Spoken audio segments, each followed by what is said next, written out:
Good afternoon. Welcome to the Midday Mull for Wednesday, the 7th of September.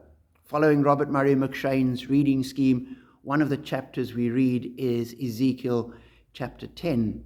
In it, Ezekiel has a vision of the temple in Jerusalem, and he sees the glory of God moving out of the temple, and it's almost the throne of God is carried by angelic beings, and God moves out of the temple to the throne above these angels. But for Ezekiel, he suddenly realizes that this vision of God, it's the same God that he'd seen earlier in a vision in Babylon by the Kibar River. And 3 times he makes the point. He says in verse 15, "Then the cherubim rose upward.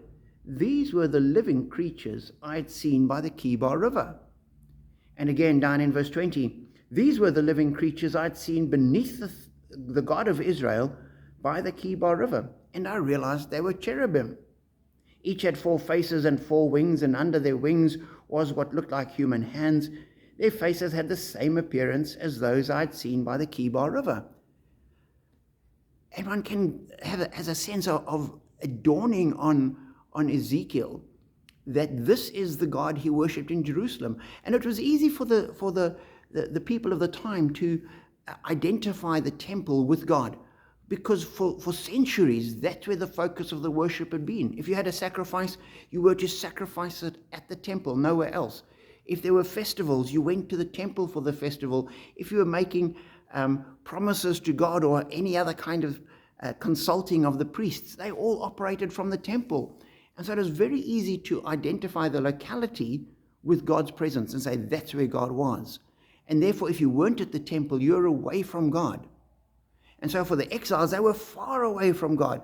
And then God gives this vision to Ezekiel, and he identifies, this is the same God. I saw this God in Babylon, and this is the God of the temple. And therefore, God can be with us in Babylon. He's not restricted.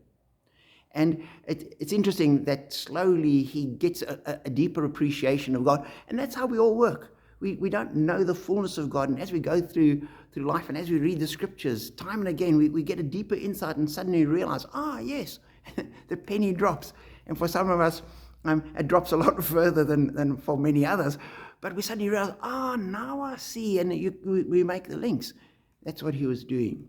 And so we draw courage from the fact that Ezekiel grew in his understanding of God, as we do, and that Ezekiel realized God was everywhere. And we need to hold on to that as well, that no matter where we are, God is with us.